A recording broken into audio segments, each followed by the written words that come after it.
Nous, on est parti avec une feuille de route dans un contexte qui était un peu à contre-courant de ce qui se faisait partout ailleurs, à savoir le choix de ne pas exercer de pression fiscale, M. Minicogne. Pas toucher au taux.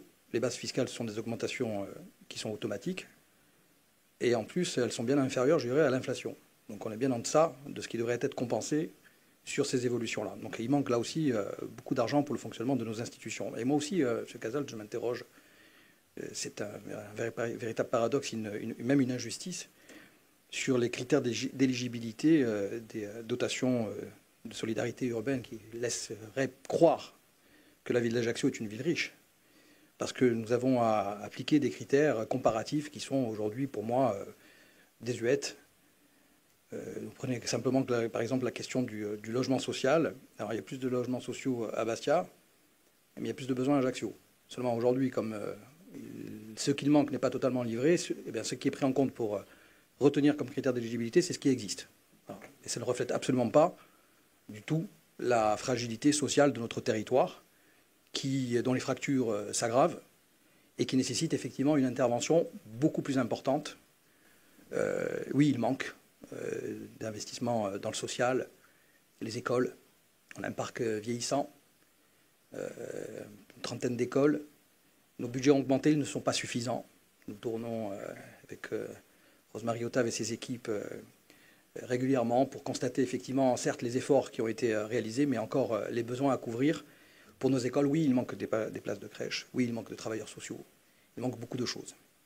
Mais ce qui manque aussi, c'est à un moment donné, c'est les ressources aussi qui doivent être adaptées à un territoire qui est un territoire qui est dynamique, qui se développe, mais qui a trop souvent été seul pour absorber à lui seul ce qu'on appelle ses charges de centralité, ses équipements structurants, sportifs, culturels, toutes ces infrastructures qui n'ont pas profité uniquement aux contribuables ajacciens, mais qui ont aussi servi, et c'est heureux, les besoins des concitoyens communautaires. C'est la raison pour laquelle nous avons mis en place, et ce n'est pas suffisant, les charges de centralité, parce que vous vous êtes interrogé sur les interactions entre la CAPA et la ville. Ces interactions, nous l'avons expliqué à plusieurs reprises.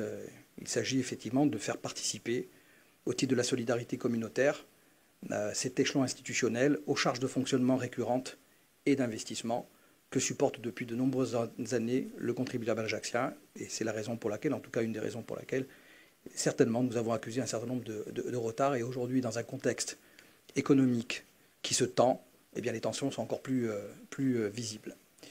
Et alors, ça a effectivement été un choix de ne pas exercer de pression fiscale et de maintenir aussi un niveau d'investissement. Alors là, on peut s'éloigner. Mais heureusement qu'il y a encore des collectivités locales qui passent des commandes, qui font travailler l'économie.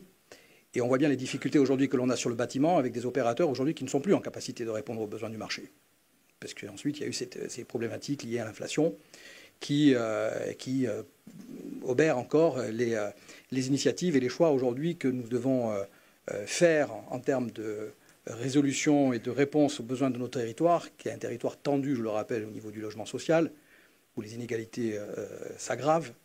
Et il faut trouver un équilibre, là aussi, dans l'aménagement que nous voulons pour notre territoire. Et la question de l'habitat, vous l'avez rappelé tout à l'heure, avec un des points qui est bloquant par rapport au Airbnb, sur lesquels, effectivement, nous avons eu déjà à débattre, sur lesquels le conseil municipal présentera bientôt un règlement sur le sujet, qui est un aspect de lutte contre le logement tendu, mais qui n'est pas le seul, et sur lequel il faudra apporter une attention aussi particulière sur les capacités qu'auront les opérateurs économiques locaux à pouvoir répondre à la commande publique. Non, je pense qu'il n'y a pas un seul exercice budgétaire dans lequel nous ne rappelons pas les difficultés exogènes et endogènes. Je ne pense pas que nous ayons fait preuve d'autosatisfaction sur la question des ressources. Au contraire, nous sommes plutôt dans une démarche offensive. Nous avons parlé de la recherche de recettes supplémentaires. Vous avez évoqué la question du stationnement avec l'élargissement du parc de stationnement. C'est pas la seule option. Il y a d'autres services qui travaillent, notamment sur le patrimoine, sur l'optimisation d'autres recettes, parce qu'il faudra bien effectivement trouver à un moment donné des compensations quand on sait que les recettes fiscales, on est arrivé à la limite de l'exercice. Et puis il y a encore des échelons de solidarité institutionnelle qui ne sont pas actionnés aujourd'hui, encore. Je l'ai indiqué au cours de nos échanges. Je pense évidemment à l'échelon régional, puisque c'est des discussions, je le rappelle, que j'ai eues il y a déjà plusieurs mois avec le président du Conseil exécutif, où au même titre que nous avons sollicité la solidarité communautaire, il est question aussi de solliciter l'échelon régional pour participer, aussi pour solvabiliser au coût de fonctionnement et d'investissement des projets qui sont portés sur notre territoire. Il faut être prudent, bien sûr, parce qu'il y a des choses qu'on ne maîtrise pas au moment où on se parle. Il y a aujourd'hui des coûts lancés qu'il va falloir assumer. Nous travaillons avec nos partenaires de l'État, nous travaillons avec l'ensemble des institutions. Vous noterez que vous avez évoqué tout à l'heure rapidement, en anticipant la décision qui n'est pas prise sur la question de l'aménagement du renouvellement urbain de Franquigny. Vous voyez que sur ces grands sujets-là, comme l'entrée de ville, nous avons mis en place une gouvernance collective, groupée, parce que ces projets-là ne peuvent pas être portés s'ils ne font pas appel à un moment donné à la solidarité active de l'ensemble des parties prenantes sur l'ensemble des sujets qui les concernent.